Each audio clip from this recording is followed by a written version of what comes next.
দিন আমেরিকা থেকে একজন আসছে, যে ভাই একটা বই লিখেছে, ইব্রাহিম খলিল ভাই, যে পুরুষের অধিকার। ভাই, পুরুষের অধিকার বই পড়ছেন আপনি? তা সারা জীবন তো খালি নারীর অধিকার, নারীর অধিকার। হ্যাঁ, পুরুষরা কিন্তু নীরবে নির্যাতিত হয়, নীরবে নিপীড়িত হয়, কাউরে কইতে পারে না, বুক ফাটে তো মুখ ফোটে না। এরা যে অত্যাচারিত হয় এরা কিন্তু কাউরে বলতে পারে না। নারীরা তো সবাই যে কান্দে কেটে বলে বেড়ায়, পুরুষ কাউরে বলে না, শুধু নিজে সহ্য করে। তা এখন পুরুষেরও একটা অধিকার আছে, বুঝতে পারছেন?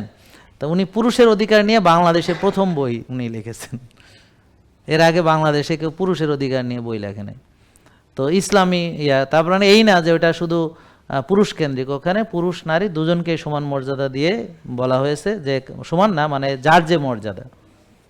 যেমন ইসলাম যেভাবে দেখে, যেমন ইসলাম নারীকে বলেনি যে সংসারের খরচ তুমি বহন করবা। তার যদি কোটি কোটি টাকাও থাকে, সে যদি 1 টাকাও সংসারে না দেয়, এর জন্য সে কখনো দায়ী হবে না।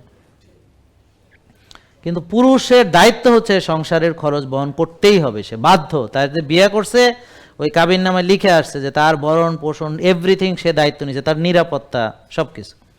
তো তার দায়িত্ব আছে, তো এই জন্য দায়িত্ব আছে বলে সে নেতা, তাকে মানাও ওই পরিবারের সবার জন্যে তাকে মানতে হবে। যদি না মানে তারা গুনাহগার হবে। যদি সে কোনো খারাপ নির্দেশ না দেয়, মানে অনৈতিক কোনো কথা যদি না বলে, তার কথা যদি নৈতিক হয়, তার কথা যদি কল্যাণমূলক হয়, তার কথা যদি কোরআন হাদিসের ভিতরে হয়, তাহলে হক পন্থায়, তাহলে সেটা মানা ওই পরিবারের সবার জন্যে ফরজ, মানে বাধ্যতামূলক। যদি না মানে সে গুনাহগার হবে। তো ডেঞ্জারাস ব্যাপার। তারপরে ওখানে বলা হয়েছে, আমি যা পুরাটা তো আলোচনা করা সম্ভব না, সংক্ষেপে বলছি। তারপর বলা হয়েছে যে আদম আলাইহিস সালামকে যখন আল্লাহ সৃষ্টি করলেন, করার পরে উনি ডিপ্রেশনে চলে যাচ্ছেন, ওনার সঙ্গী দরকার। ব্যাপারটা বুঝতে পারছেন? তখন ওনার পাজরের হাট থেকে, আপনারা বাকিটা নিশ্চয়ই জানেন, তো বিবি হাওয়া রাদিয়াল্লাহু তাআলা আনহা ওনাকে সৃষ্টি করলেন। তারপরে আল্লাহ তাদেরকে বিয়ে দিলেন এবং বললেন যে তোমরা এখানে শান্তিতে থাকো। আর এই নারীদের কাজ হচ্ছে, মানে স্ত্রীর কাজ হচ্ছে স্বামীকে খুশি রাখা, শান্তি দেওয়া, প্রশান্তি দেওয়া, সবচেয়ে সুন্দর হাসিটা তার জন্যে, সবচেয়ে সুন্দর বাক্যটা তার জন্যে, সবচেয়ে সুন্দর কথাটা তার জন্যে।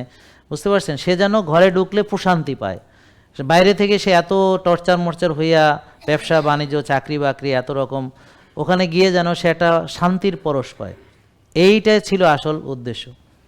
যাক, এখন তো ঘরে ঢোকার সাথে সাথে আপনারা জানেন ভাঙা টেপ রেকর্ডার বেজে ওঠে, এই এটা মানে ওটা না সেটা, বাকি আর কথাবার্তা হেই হ্যাঁ তুমি হ্যাঁ তুমি এরকম। তা আসলে এরকম না, মানে বিহেভিয়ারটা এরকম হওয়ার কথা ছিল না। হ্যাঁ তুমি এরকম এরকম, হ্যাঁ এরকম না, এটা হলো ঘেউ ঘেউ করে, এটা এরকম বিহেভিয়ার হওয়ার কথা ছিল না। দুজনেরই দায়িত্ব, কিন্তু এই ব্যবহারটা আমরা দেখতেছি, কিন্তু এটা নিয়ে কেউ কিছু বলতেছে না। তো তাহলে উনি ইব্রাহিম খলিল ভাইয়ের হয়তো মনে হয়েছে ব্যাপারটা, তো উনি পুরুষের অধিকার নিয়ে একটা বই লিখেছেন। জেকে লাইফস্টাইল, ওষুধ মুক্ত সুস্থ জীবন।